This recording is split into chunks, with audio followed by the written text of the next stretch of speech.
দিনের ভোট রাতে না নিলে হাসিনাকে পালাতে হতো না।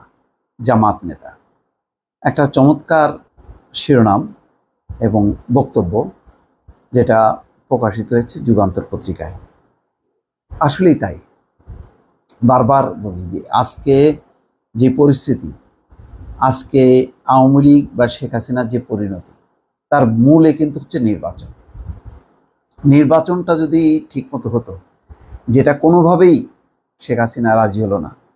হঠাৎ করে যে সংবিধানের যে সংশোধনী নিয়ে এসে পঞ্চদশ সংশোধনীর ফলে একদম পুরা এলোমেলো করে ফেললো। সংসদীয় কমিটিতে তখন পর্যন্ত 14 দলীয় জোটেরও যারা ছিল, রাশিদ খান মেনন, ইনু, বাকি যারা ছিল, সবাই বলল যে না, নির্বাচন পদ্ধতি রাখতে হবে, তত্ত্বাবধায়ক সরকার ব্যবস্থা এটা পাল্টানো যাবে না। আওয়ামী লীগের যারা ছিল তারাও মত দিল।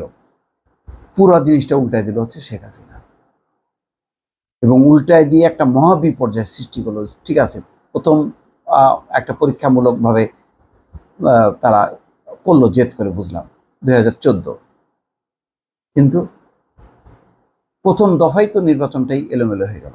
প্রথম দফার নির্বাচনই তো হলো না ঠিক মতো।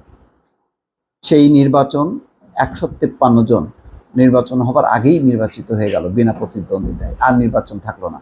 নির্বাচনের দিন সেটা হইলেও চলতো, না হইলেও চলতো, এরকম একটা অবস্থা ছিল। তার ফার্স্ট দফায় শেষ। আবার আসলো 18তে দিনের ভোট রাতে করতে হলো। কি পরিস্থিতি সবাই দেখলো।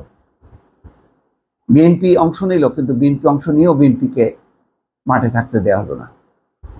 আর 24 তো বটে। এই যে আত্মঘাতী, একটার পর একটা, একটা টার্ম যাচ্ছে, তারা খুশি যে তারা ক্ষমতায় আছে, তাদেরকে কেউ নড়াতে পারতেছে না। আবার ঠিক রাজনৈতিক ইস্যু নিয়েই যে আন্দোলন হলো তাও না, কিন্তু এমন একটা ইস্যু চলে আসলো ঘুরে ফিরে কিন্তু ওই একটা জায়গায়, অর্থাৎ ওই যে দিনের ভোট যদি রাতে না করতো, তার হচ্ছে যে সবার অংশগ্রহণের নির্বাচনটা যে কত জরুরি ছিল, এত মাথা কুটলো।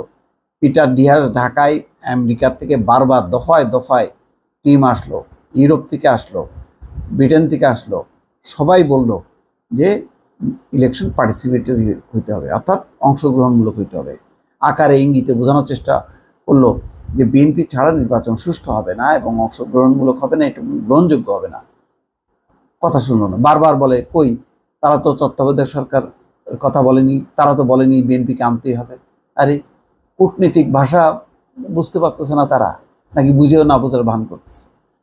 আজকে একদম সঠিক কথা বলেছেন জামাত নেতা।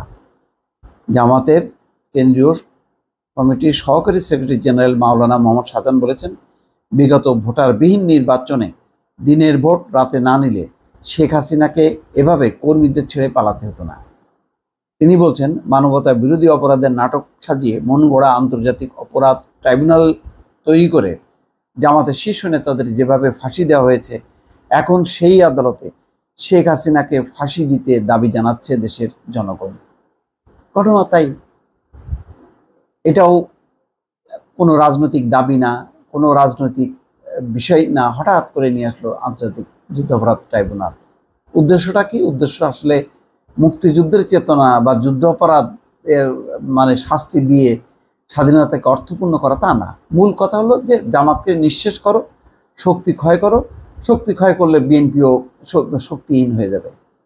এগুলি সবই প্রতারণার ফাঁদ, এগুলি সব আস্তে আস্তে প্রকাশ পেল, এবং এটা করতে করতে এখন আর তো ক্ষমতা থেকে নামা যাবে না, নামাইলেই তো জামাত জবাই করবে, ক্ষমতা থেকে নামলেই তো বিএনপি 5 লাখ লোক নাকি মেরে ফেলবে। এই আতঙ্ক ছড়ায় তারা সিদ্ধান্ত নিল যে তারা উন্নয়ন করবে, লুটপাট করবে, আর নির্বাচনটা ঠিকমতো দেবে না, ক্ষমতায় থাকবে। এটা হয়? মানবে মানুষ? মানে নাই। শেষ পর্যন্ত যা পরিণতি হবার সেটাই হলো। দর্শক ভালো থাকবেন, আল্লাহ হাফেজ।